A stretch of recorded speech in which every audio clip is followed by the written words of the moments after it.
Bueno, hace ya unos cuantos años,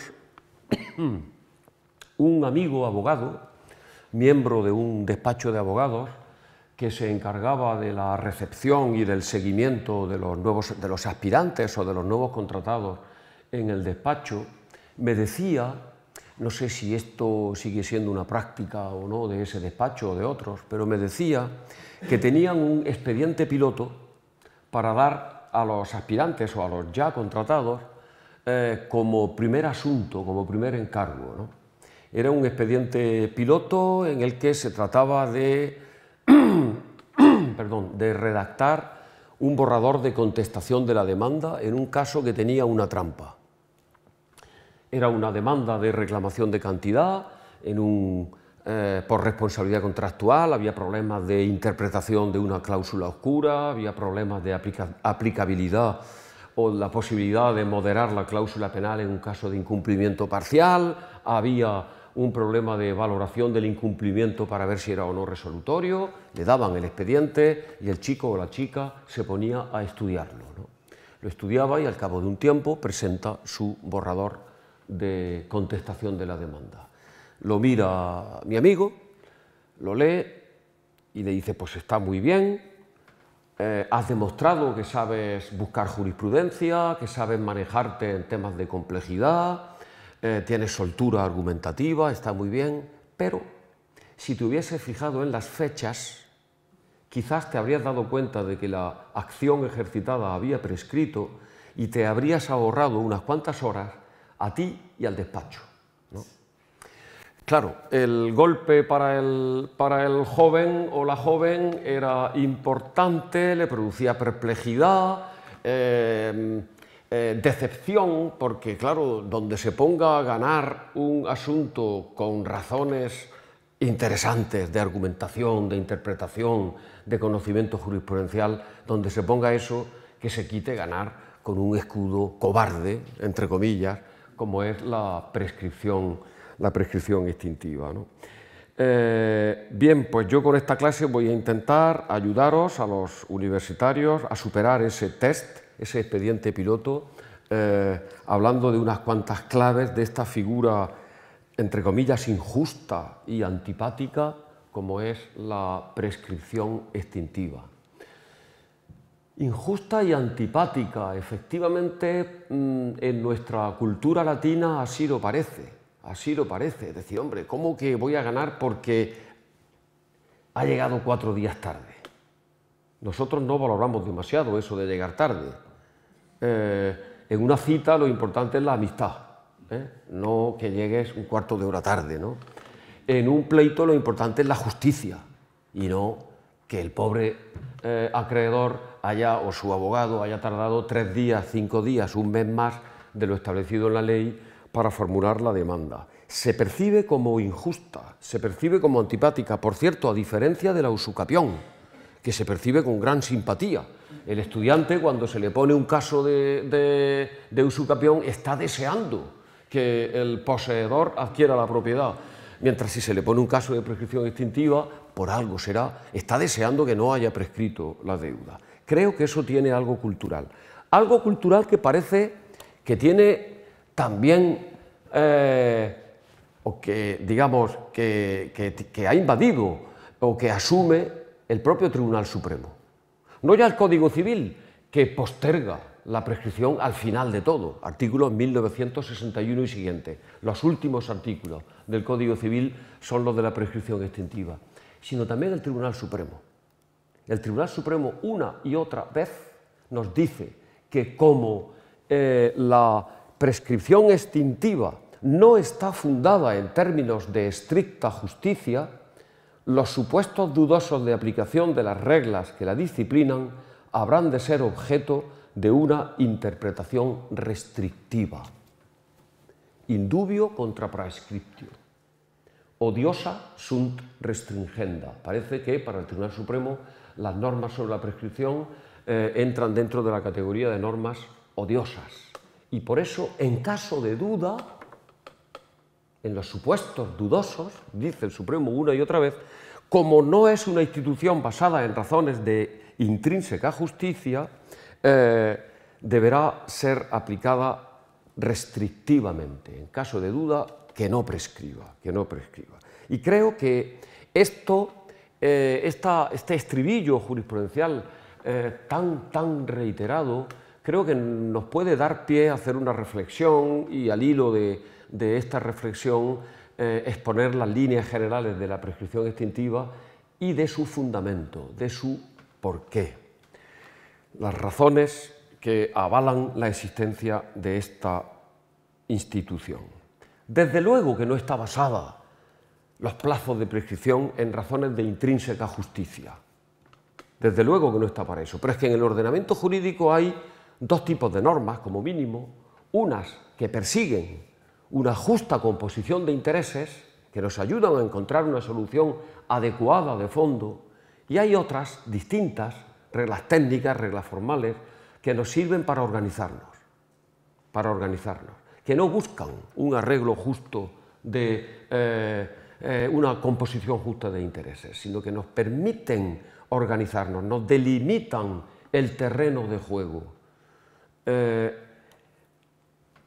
Conducir por la derecha y por la izquierda, que es más justo, no es más justo una cosa que otra, pero es bueno que todos sepamos que hay que conducir o por la derecha o por la izquierda, lo que sea, pero por uno de los dos, ¿no?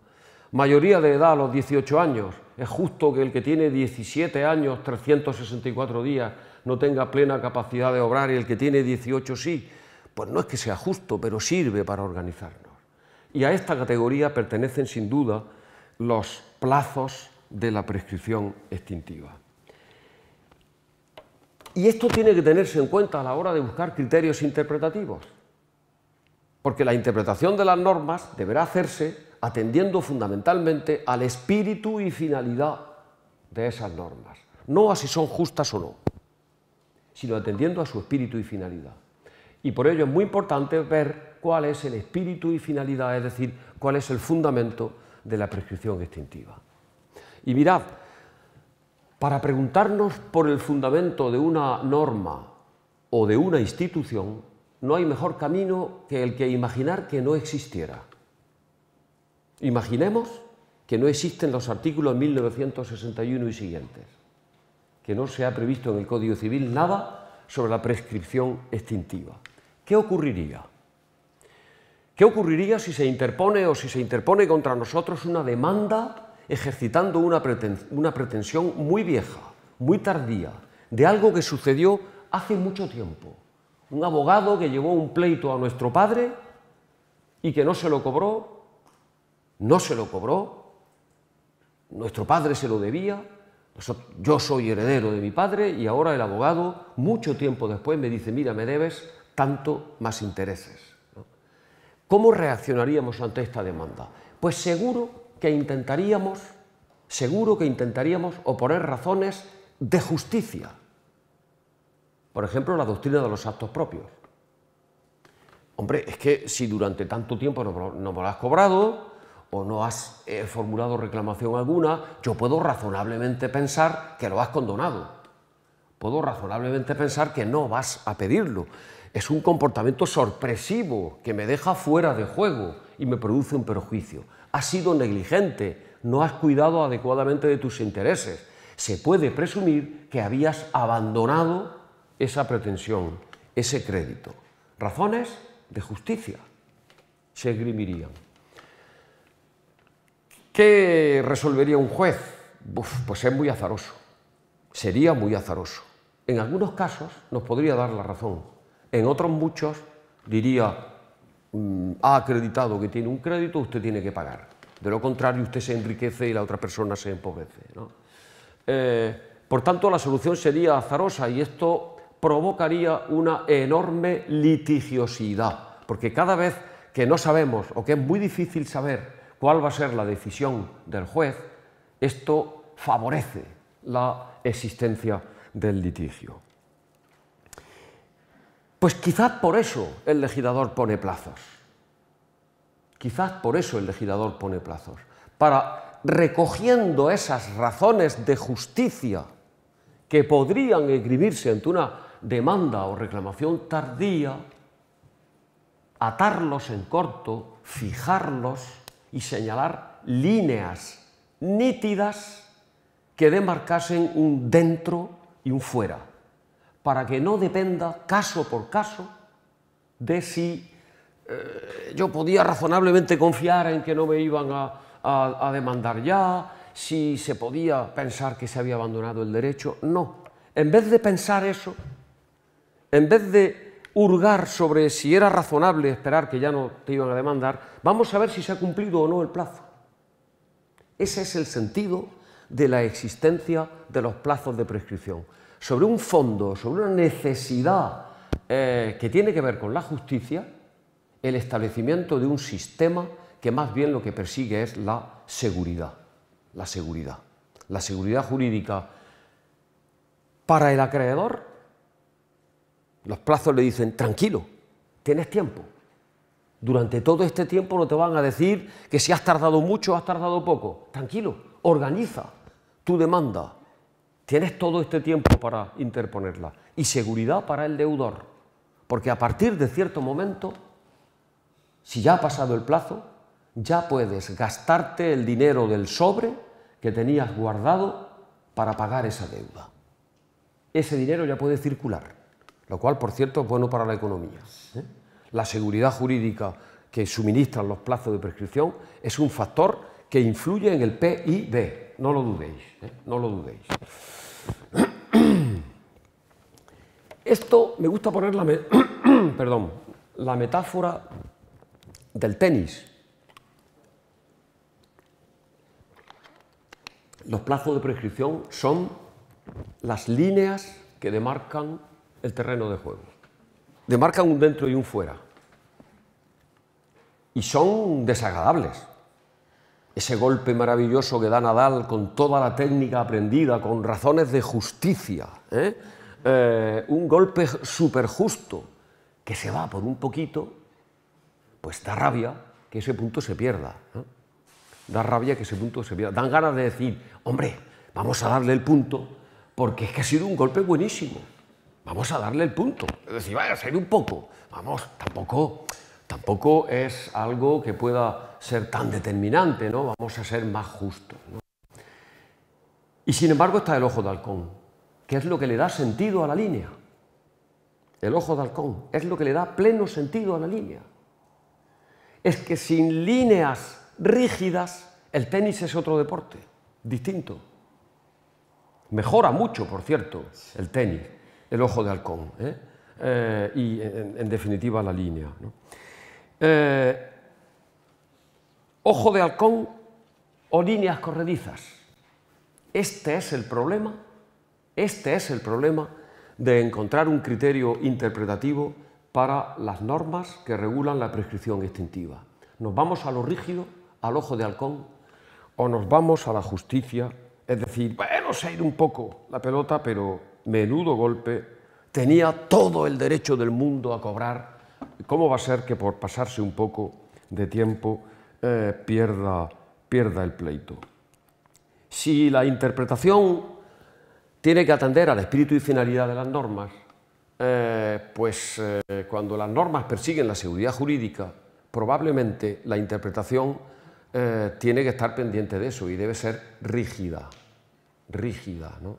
Para cumplir plenamente su función. Y esto es decisivo en los casos difíciles. Los casos fáciles no hay que interpretar, pero los casos difíciles, que vamos a ver algunos de ellos, es decisivo que tengamos un norte interpretativo, ¿no? Si ojo de halcón o línea corrediza. Los casos difíciles son esos en los que ha pasado el plazo, pero ha ocurrido algo que ignora el deudor, el demandado, algo que puso en dificultad al acreedor para interponer la acción y que por tanto lo justificaría. Algo que denota que no ha habido un abandono del derecho, sino una dificultad para su ejercicio. Esos son los casos difíciles en los que es importante un criterio interpretativo. Antes una cuestión que es teórica, pero tiene importancia. Es teórica, sobre esto se ha escrito muchísimo, y es, ¿qué es lo que prescribe? ¿El derecho o la acción para hacerlo valer? ¿Qué prescribe? Sobre esto ha habido mucha discusión doctrinal. ¿La prescripción es una causa de extinción de los derechos? Yo personalmente quiero creer, aunque todavía hay por ahí algún estudio que sostiene lo contrario, y lo sostiene bien, pero yo quiero creer que es un debate ya superado. Prescribe la acción, no el derecho. El derecho no se extingue. Hay un argumento para mí fundamental. Si una deuda está prescrita, pero el deudor, ignorando que está prescrita, paga, eso no es un pago de lo indebido y no tiene derecho a la restitución. Ha pagado algo que debía, ha pagado algo a lo que seguía teniendo derecho el acreedor pese a la prescripción. Cosa que no ocurre con la caducidad. La caducidad, que es una figura parecida a la prescripción, cuando el derecho ha caducado, si se paga, es un pago de lo indebido. Es un pago de lo indebido. Y también por esto la prescripción no la puede apreciar de oficio el juez. Tiene que invocarla el ayudante del despacho de mi amigo al hacer el borrador de la demanda. Tiene que decir, opongo excepción de prescripción. No puede contar con que el juez se va a dar cuenta de los plazos. No, el juez no puede hacerlo. No puede hacerlo porque el juez tiene que limitarse a determinar si el acreedor tiene derecho a lo que pide. Y tiene derecho a lo que pide. Ahora bien, la prescripción le da un escudo al demandado que podrá utilizar o no podrá utilizar. Es cosa suya. Le otorga una excepción. Bien, pues, ¿cómo funciona la prescripción extintiva? Es decir, ¿cómo podemos saber si una acción ha prescrito? ¿Qué tenemos que preguntarnos para determinarlo? Y aquí podemos o debemos aplicar la regla de los 3 pasos. Son 3 cuestiones las que tiene que plantearse el joven abogado. 3. Una, ¿cuál es el plazo?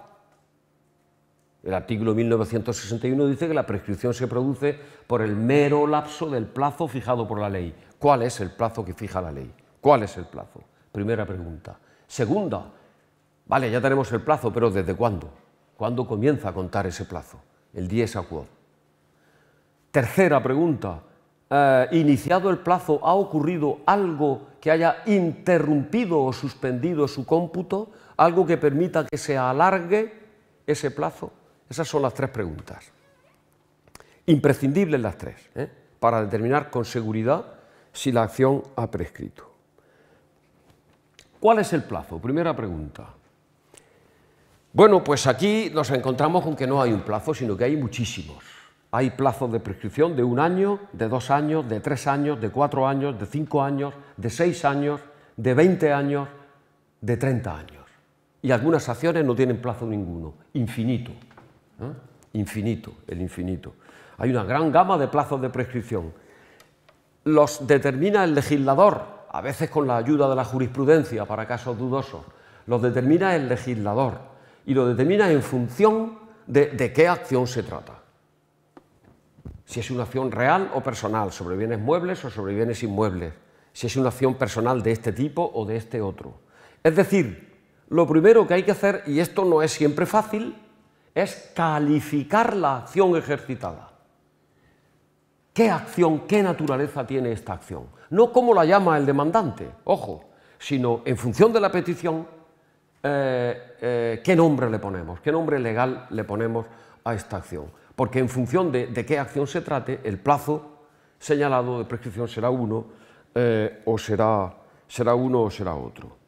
El Código Civil, en los artículos 1962 y siguientes, hace un repertorio de acciones y señala diferentes plazos. Otras leyes, para las acciones que regula, prevén su plazo. Hay una norma muy interesante que nos sirve mucho, que es una regla general, para el caso en que, para una acción personal, no real, para una acción determinada la ley no señale un plazo concreto, hay un plazo general que se aplica subsidiariamente, que es el de 5 años, establecido en el importante artículo 1964 segundo, fruto de una reforma del año 2015. Antes de esa reforma el plazo era de 15 años. Se ha dividido entre 3 con acierto y ahora es un plazo de 5 años. Como digo, hay otras acciones y esto hay que tenerlo también en cuenta, aunque es bastante controvertido. Hay otras acciones que no prescriben nunca. No es controvertido que no prescribe la acción de división, porque va inherente a la situación de comunidad en cualquier momento, con lo cual mientras dure la indivisión, dura la posibilidad de pedir la división. Eso no plantea problemas.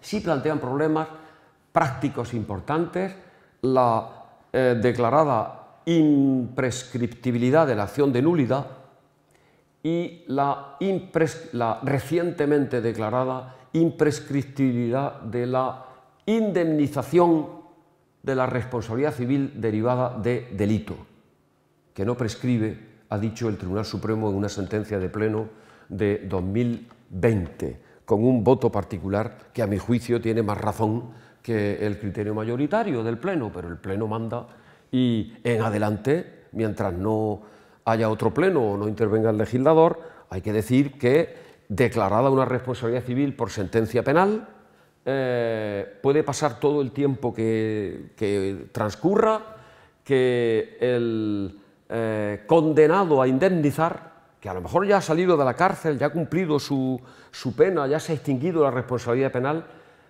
no puede pedir que se declare prescrita la responsabilidad civil derivada de delito. Dice el Supremo que no, lo dice por razones de oportunidad. Cuando eran 15 años el plazo, decíamos que prescribía, pero ahora que se ha reducido a 5, cambiamos de doctrina y decimos que no prescribe, porque si el fundamento de la prescripción es no la seguridad jurídica, dice, sino la presunción de abandono, como aquí es el juez de oficio quien tiene que ejecutar la responsabilidad civil y no la víctima, no puede haber abandono y en consecuencia no prescribe. Es decir, que pueden transcurrir 49 años, 53, desde la condena, que sigues obligado y sigues teniendo que guardar el dinero en el sobre por si el juez te reclama esa indemnización. Y en el caso de la nulidad, parece que hay un consenso absoluto de que la acción declarativa de nulidad no prescribe, la acción para declarar la nulidad no prescribe, hay menos consenso, hay disputa entre las audiencias provinciales ahora mismo y está pendiente de algún recurso de casación en el que hay formulada una cuestión prejudicial al Tribunal de Justicia sobre si y cómo y en cuánto tiempo prescribe la acción de restitución que sería consecuencia de la nulidad declarada. No voy a dar mi opinión porque podría disfrutar demasiado dándola y se me pasaría ya todo el tiempo. La segunda pregunta, el dies a quod, es decir, ya sabemos el plazo, pero ¿cuándo comienza a correr este plazo?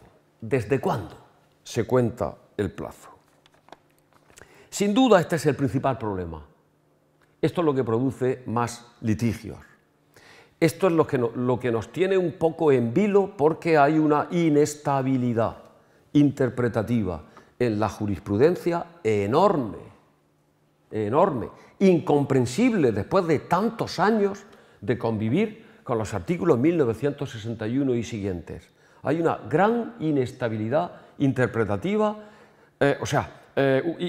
inestabilidad jurisprudencial sobre la interpretación de las normas que dicen el plazo se comenzará a computar desde tal fecha.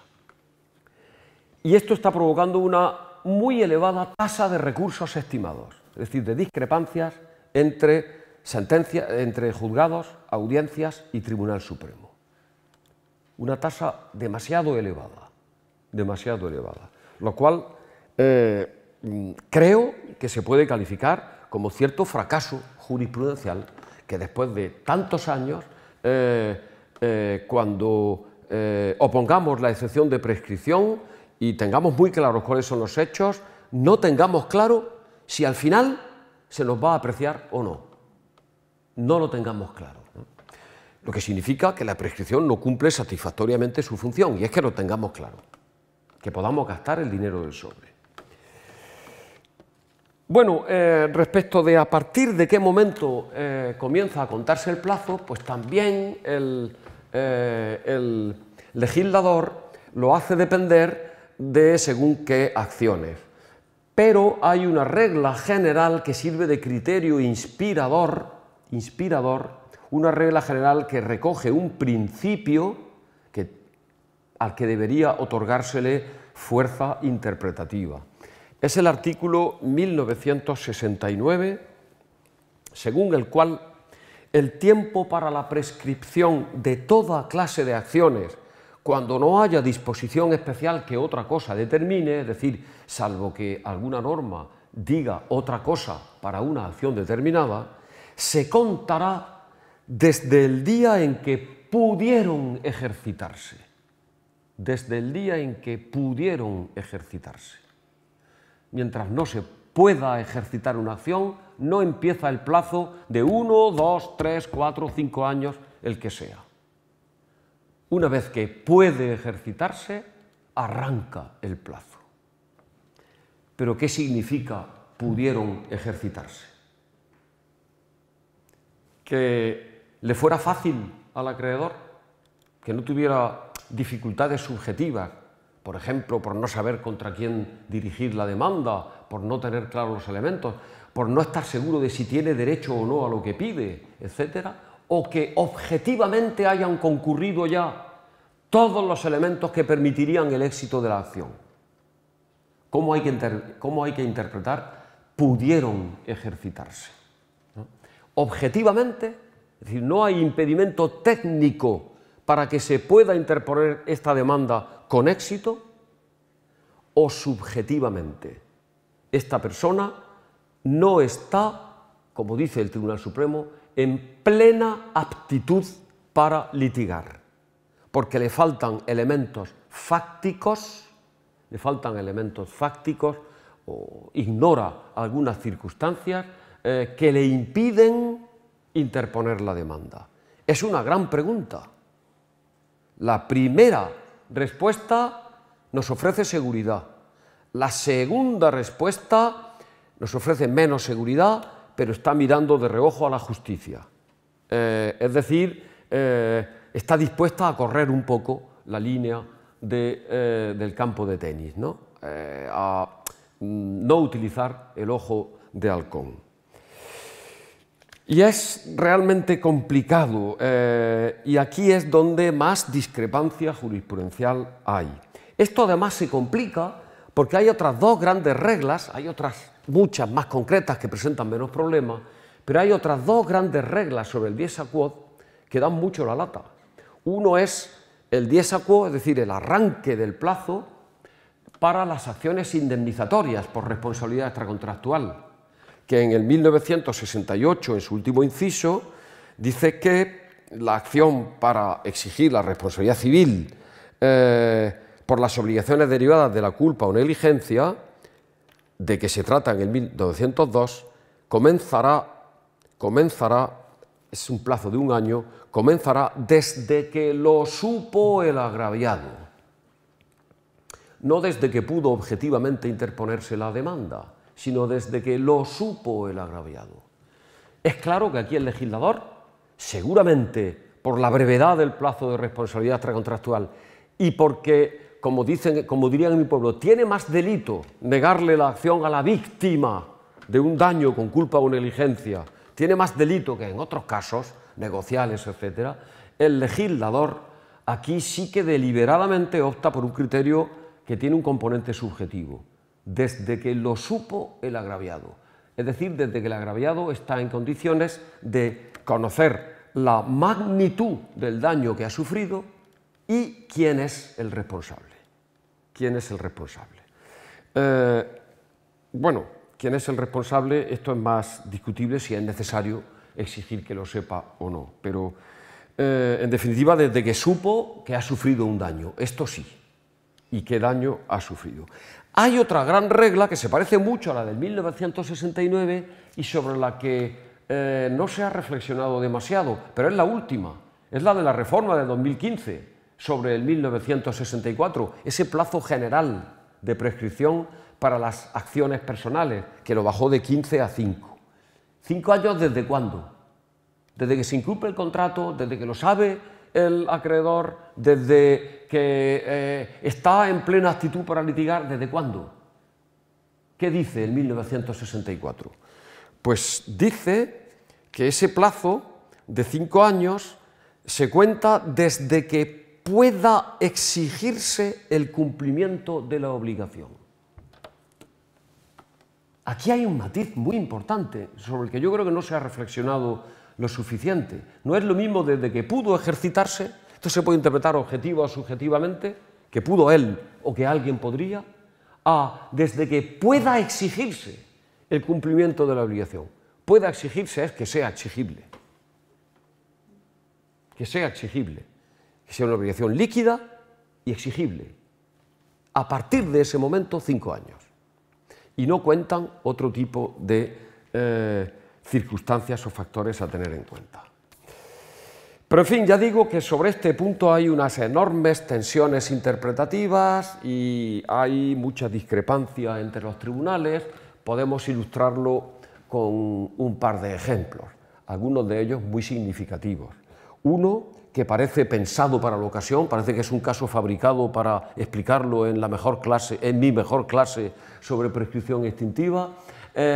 Uno es el de la sentencia del Tribunal Supremo de 10 de mayo de 2021, una sentencia de pleno. Se trataba de, bueno, resumo mucho los hechos, un accidente de un tractor, fallece el conductor que tenía una póliza de aseguramiento que cubría el riesgo de fallecimiento del conductor, los beneficiarios de la póliza eran sus herederos. Este señor no tenía más herederos que un hermano. La compañía aseguradora, por alguna razón, supo esto y dirigió una carta al hermano de la víctima, del conductor, diciéndole que tenía a su disposición la cantidad de 35.000 euros como pago de la póliza de seguro de accidentes del conductor, tenía a su disposición y que le remitiese para cobrarla una declaración de herederos ab intestato. Recibe este hermano la carta, es hecho probado que el hermano, o sea, el beneficiario del seguro, tenía una cierta discapacidad intelectual, es decir, no era una persona especialmente inteligente, vivía aislado en un pueblo de 40 habitantes, había vivido con su hermano y obviamente desde que falleció vivía solo, solía pedir ayuda para gestionar sus asuntos administrativos, etc. No tenía un nivel cultural, muy bajo, se dedicaba a tareas del campo, etc. En esto pone énfasis tanto el juzgado como la audiencia y también el Supremo, ¿no? Pero este beneficiario contrata a una abogada para que le lleve la declaración de herederos ab intestato, que entonces, al ser hermanos, tenía que tramitarse en el juzgado. La abogada mucha prisa no se dio, pero solicitó, instó y obtuvo la declaración del beneficiario como único heredero de la víctima, y luego tampoco se dio prisa en comunicárselo a esta persona. Pasaron bastantes meses hasta que le dio la declaración el auto de declaración de herederos ab intestato y el beneficiario pues paga a la abogada su servicio, se queda con la declaración de herederos ab intestato y no hace nada. Al cabo de unos años, el alcalde de ese pueblo de 40 habitantes le dice: ¿qué pasó con la indemnización? Dice: pues estoy esperando que me la paguen. Pero hombre, pero la has pedido, ¿no? Dice: pues no sé, a mí la abogada me dio unos papeles, pero ya no sé yo, pero hombre, tienes que pedirlo.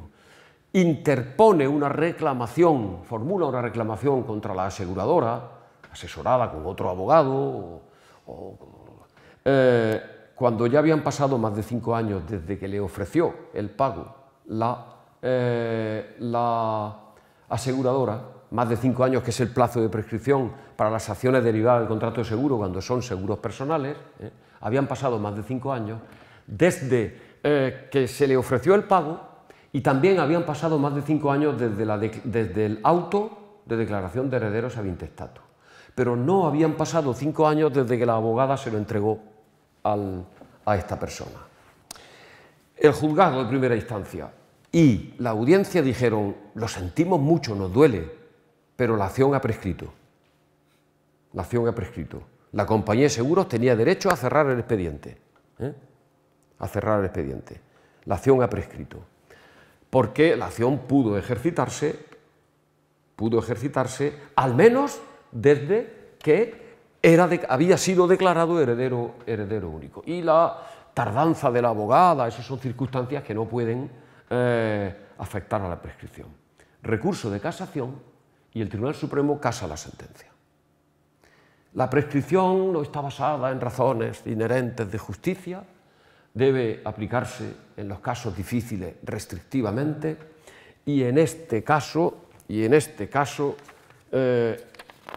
lo despacha con un párrafo. La cuestión: se habrá de estar al momento en que la acción pudo ejercitarse habida cuenta de su discapacidad intelectual, y ese momento fue la fecha en que recogió la documentación de la abogada. A mí esta sentencia, lo he dicho alguna vez, me recuerda a cuando jugaba al fútbol de pequeño con mi hermano mayor, que era un tú contra mí, y yo al principio no sabía por qué, bueno, poníamos las porterías con piedras, y él ponía 3 piedras, yo 2. Y si la pelota, cuando yo lanzaba, entraba entre una piedra y otra, decía: no, la portería es esta, ¿no? Y si entraba por aquí: no, hombre, no, que la portería era esta, ¿no? Es decir, el Tribunal Supremo en esta sentencia ha elegido una fecha que le permitiera decir que no había prescrito la acción.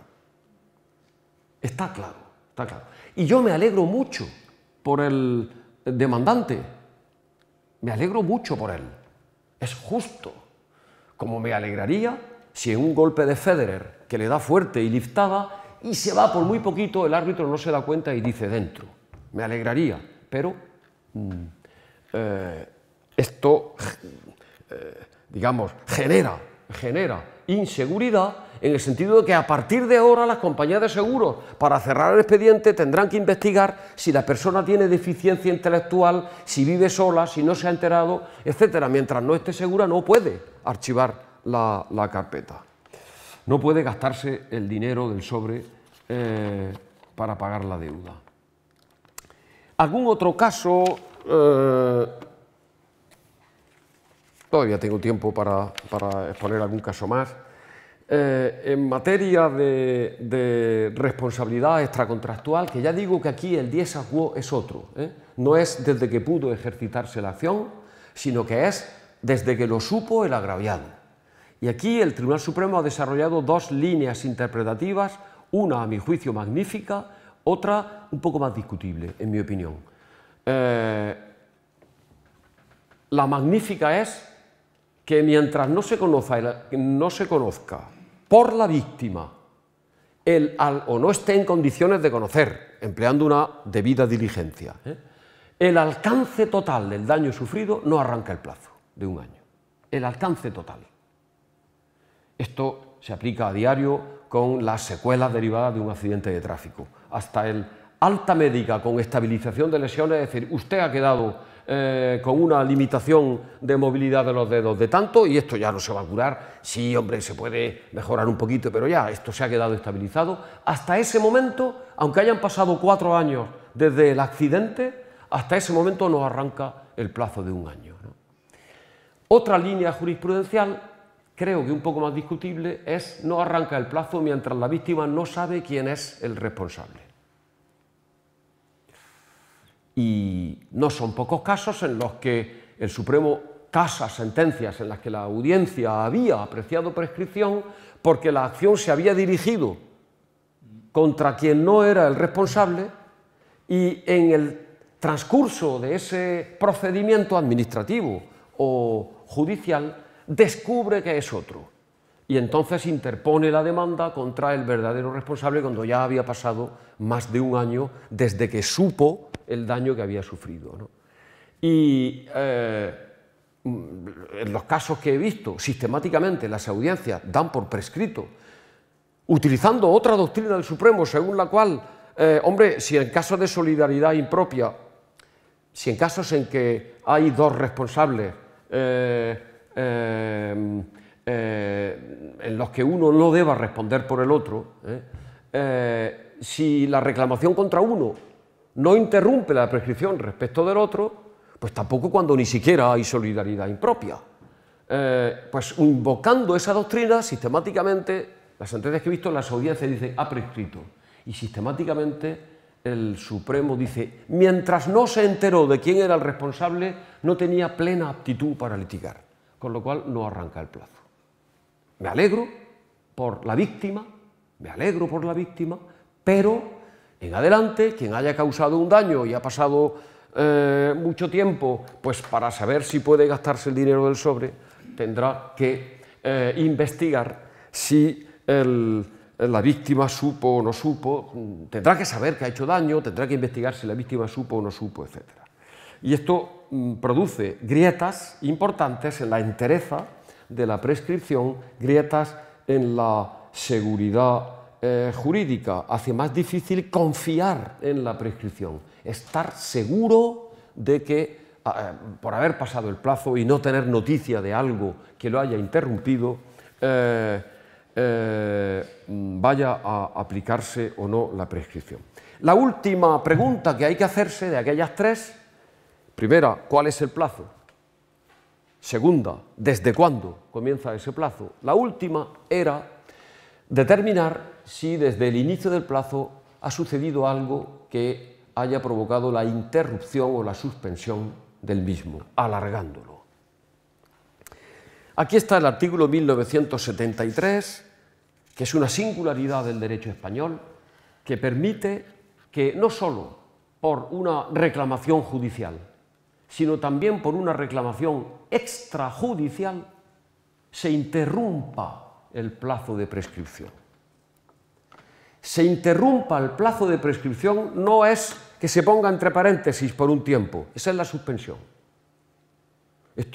Pongo énfasis en esto porque en muchas sentencias de muchos tribunales y muy altos tribunales a veces se habla de suspensión cuando es interrupción y de interrupción, más frecuentemente de interrupción, cuando se trata de suspensión. Que se interrumpa es que volvemos a poner el contador a cero. Si estaba a punto de prescribir la acción, pero reclamo en forma debidamente, reclamo su cumplimiento por burofax, por ejemplo, y luego puedo probarlo, el plazo vuelve a iniciarse, entero. Esa es la interrupción.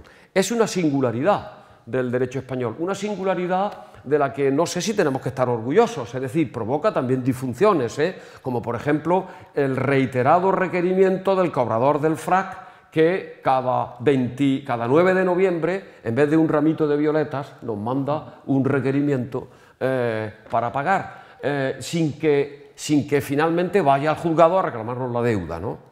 Que sería, por cierto, esto para los más frikis de entre vosotros, sería un caso maravilloso para ejercitar la vieja acción de jactancia. Es decir, mire usted, dígale a este señor que o me interpone la demanda o que calle para siempre, ¿no? O que no siga dándome la lata. Pero bueno, la interrupción de la prescripción. Aquí hay que decir que el Tribunal Supremo ha corregido una interpretación que era una interpretación muy discutible. En las últimas décadas del siglo pasado, hace poco, del siglo XX, en las últimas décadas el Tribunal Supremo, más o menos apenas el acreedor se levantaba de la silla para iniciar un movimiento que concluyera con la reclamación de la deuda, si eso lo lograba probar, mire usted, estuve pidiendo unos papeles, yo lo que quería... El Supremo decía, luego ha demostrado que no ha abandonado el derecho y por tanto ha interrumpido la prescripción, ¿no?